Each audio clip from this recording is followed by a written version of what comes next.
Hello friends, welcome back to channel. So today's topic is advantages of public deposits. ठीक है, public deposit एक medium term source of finance है जिसका meaning और feature हमने last video में discuss किया है. जिसने वो वीडियो नहीं देखा है और इंटरेस्टेड है देखने में तो please guys I want to recommend you कि आप मेरे चैनल पर विजिट कीजिए एक बार. वहां पर फाइनेंशियल मैनेजमेंट की प्लेलिस्ट आपको मिलेगी. प्लेलिस्ट सेक्शन में वहां पर आपको वो वीडियो अवेलेबल है और इस वीडियो के डिस्क्रिप्शन में भी आपको वो वीडियो अवेलेबल रहेगा and in the I button also. So somewhere you will get the link of that video for sure अगर आप देखना चाहते हो. ठीक है, तो एडवांटेजेस आज हम इस वीडियो में देखने वाले हैं पब्लिक डिपॉजिट के. बट उससे पहले आपको पब्लिक डिपॉजिट का मतलब पता होना चाहिए. पब्लिक डिपॉजिट का मतलब मैंने वैसे क्लियर कर दिया, स्टिल मैं आपको एक थोड़ा सा ओवरव्यू देना चाहूंगी. पब्लिक डिपॉजिट से हमारा मतलब है वो पैसा जो एक कंपनी रेज करेगी bye accepting the deposits from public. ठीक है, जब पब्लिक अपना पैसा कंपनी के पास डिपॉजिट करती है तो उसे हम कंपनी के पॉइंट ऑफ व्यू से पब्लिक डिपॉजिट बोलते हैं, जो कि कंपनी के लिए एक medium term source of finance होता है. ठीक है, तो इस तरह से फंड्स को रेज करने के कंपनी को क्या फायदे हैं, ठीक है, तो वो हम डिस्कस करने वाले हैं आज. तो सबसे पहला यहाँ पर जो एडवांटेज लिखा है वो क्या लिखा है, no legal formalities. Guys, medium term source of finance में हमारे पास मेजर दो ही सोर्सेज अवेलेबल रहते हैं. एक है पब्लिक डिपॉजिट और दूसरा है medium term loans from the banks. ठीक है, तो अगर इन दोनों में कंपैरिजन जब हम करते हैं तो अगर हम देखें कि लीगल फॉर्मेलिटीज किसमें ज्यादा इन्वॉल्व हैं तो लीगल फॉर्मेलिटीज ज्यादा बैंक लोन्स में होती हैं as compare to public deposit.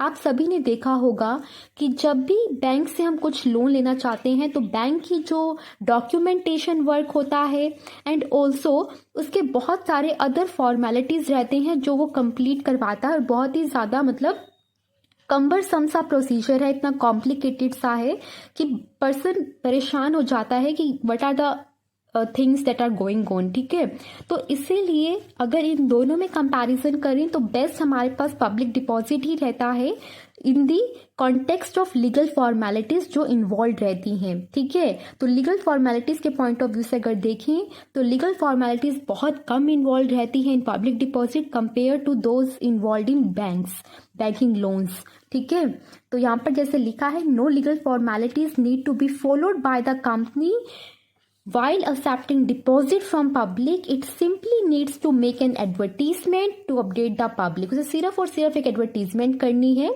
कि उस कंपनी को क्या करना है, सिर्फ एक एडवर्टीजमेंट करनी है कि मैं क्या कर रही हूँ, मैं जो है पब्लिक से जो है डिपॉजिट्स जो है एक्सेप्ट कर रही हूँ. जो भी इंटरेस्टेड है वो अपना एप्लीकेशन दे सकता है, वो अपना पैसा हमारे पास जो है डिपॉजिट कर सकता है और उसे इस पर्टिकुलर जो है ROI पर, that means rate of interest से हम पेमेंट करेंगे. ठीक है, तो ये होता है हमारे पास पहला इसका एडवांटेज कि यहाँ पर जो लीगल फॉर्मेलिटीज इन्वॉल्व हैं वो बहुत ही कम होती है as compare to those involve in taking loans from banks. Second advantage यहाँ पर क्या लिखा है, लेस कॉस्टली है. ये जो सोर्स ऑफ फाइनेंस है ये बहुत इकोनॉमिकल भी है, मतलब कि कॉस्टली भी नहीं है. क्यों? क्योंकि यहाँ पर जो इंटरेस्ट कंपनी को देना होता है टू द डिपॉजिटर्स वो कम होता है as compare to the interest जो उस कंपनी को देना पड़ेगा टू द बैंक्स अगर वो बैंक से जो पैसा है उधार पर लेती है. ठीक है, अगर वो बैंक से लोन ले तो उसे ज्यादा इंटरेस्ट देना पड़ेगा क्योंकि डिपॉजिटर्स को उसे कम देना होता है. गाइस, ये मैंने आपको लास्ट वीडियो में बताया था पब्लिक डिपॉजिट के रिलेटेड जो हमारी वीडियो थी, इस पर फिर से बताना चाहूंगी कि ये जो पब्लिक डिपॉजिट है इसमें दोनों पार्टीज का म्यूचुअल जो है बेनिफिट रहता है. पब्लिक अपना पैसा कंपनीज में इसीलिए इन्वेस्ट करती है क्योंकि उन्हें जो रिटर्न मिल रहा होता है वो बैंकिंग से ज्यादा मिल रहा होता है. बैंकिंग इंडस्ट्री अगर उन्हें 5% इंटरेस्ट दे रही है तो कंपनी जो है उन्हें कितना देती है, कंपनी उन्हें 5% से ज्यादा देती है. ये बेनिफिट है पब्लिक के लिए पैसा डिपॉजिट करने का. और कंपनी के लिए क्या बेनिफिट होता है कि कंपनी जो पैसा देती है, जिस रेट ऑफ इंटरेस्ट से वो पैसा देती है टू द पब्लिक वो कम होता है उस रेट ऑफ इंटरेस्ट से जिससे उसे पेमेंट करनी पड़ती बैंक को अगर वो बैंक से लोन लेती. ठीक है, कि अगर वो पब्लिक को दे रही है 7% तो बैंक से अगर उसे लोन लेना होता तो बैंक उसे 7% से ज्यादा ही चार्ज करता, 8% कह लीजिए, 10%। तो जो यहाँ पे टर्म्स एंड कंडीशंस हैं वो इस तरह से रखी होती है कि दोनों पार्टीज का बेनिफिट होता है ठीक है। और इसीलिए कंपनी के पॉइंट ऑफ व्यू से हम इसे कॉस्टली इसीलिए कह रहे हैं क्योंकि यहाँ पर जिस ROI से पेमेंट की जाएगी by the company to the depositors वो कम है as compare to the ROI जिससे उसे पेमेंट करनी पड़ती टू द बैंक्स अगर वो बैंक से लोन लेता। ठीक है, कौन? कंपनी के ओनर्स, उनकी बात कर रही हूँ। अगर कंपनी बैंक से लोन लेती तो पेमेंट ज़्यादा करनी पड़ती। ठीक है। थर्ड हमारे पास यहाँ पर जो एडवांटेज है वो क्या है? Tax savings. टैक्स सेविंग्स कैसे हैं? क्या लिखा है? Amount of interest that companies pay to depositors is allowed as an expense under income tax act.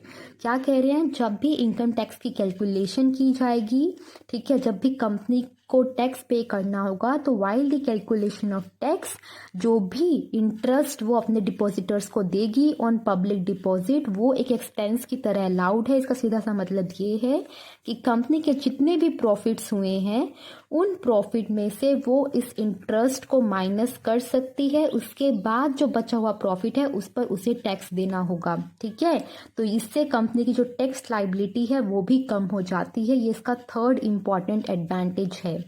ठीक है, नेक्स्ट हमारे पास क्या लिखा है? No mortgage on asset. Mortgage का मतलब होता है गिरवी रखना। ठीक है, आपको पता होगा जब भी बैंक से अगर आपको लोन लेना है तो आपको अपनी कुछ वैल्यूएबल एसेट को गिरवी रखना होता है। बट कंपनीज अगर डिपॉजिट एक्सेप्ट कर फंड्स को रेज कर रही हैं instead of taking loans from the bank, तो यहाँ पर पब्लिक डिपॉजिट के केस में कंपनी को अपनी किसी भी एसेट को मॉर्गेज करने की ज़रूरत नहीं होती। तो ये इसका बहुत ही इम्पॉर्टेंट और बहुत ही एक अच्छा एडवांटेज आप कह सकते हो from the view point of company. Next advantage is no dilution of control. Depositors मतलब वो पब्लिक जिसने अपना पैसा कंपनी को दिया है, अपना पैसा कंपनी के पास डिपॉजिट किया है, उन डिपॉजिटर्स को कोई भी वोटिंग राइट्स नहीं है। वोटिंग राइट्स नहीं होने का मतलब कि वो डिपॉजिटर किसी भी तरह से कंपनी की मैनेजमेंट में इंटरफेयर नहीं कर सकते। आपको शायद लगा होगा कि जब कंपनी शेयर्स इशू करती है तो शेयर होल्डर्स के पास कंपनी की मैनेजमेंट में इंटरफेयर करने के राइट आ जाते हैं। तो क्या ऐसा in the case of public deposit भी होता है? अगर वो पब्लिक से डिपॉजिट एक्सेप्ट कर फंड्स को रेज कर रही है तो ऐसा बिल्कुल नहीं होता। डिपॉजिटर के पास कोई भी वोटिंग राइट्स नहीं हो सकते जिनका इस्तेमाल कर वो कंपनी की मैनेजमेंट में इंटरफेयर कर सकें। तो ये भी बहुत सही एडवांटेज है। तो ये सारे एडवांटेजेस थे हमारे पास पब्लिक डिपॉजिट के। ठीक है, आई रियली होप कि आपको ये पांचों एडवांटेज समझ में आ गए होंगे। ठीक है, नेक्स्ट वीडियो में हम डिसएडवांटेज डिस्कस करेंगे और you can say the demerits of public deposit. इस वीडियो को देखने से पहले I really want to recommend कि आप प्लीज़ प्रीवियस वीडियो को देखिए जिसका लिंक डिस्क्रिप्शन बॉक्स में भी होगा and in the I button also you will get the link. ठीक है, thank you very much watching this video. Bye bye.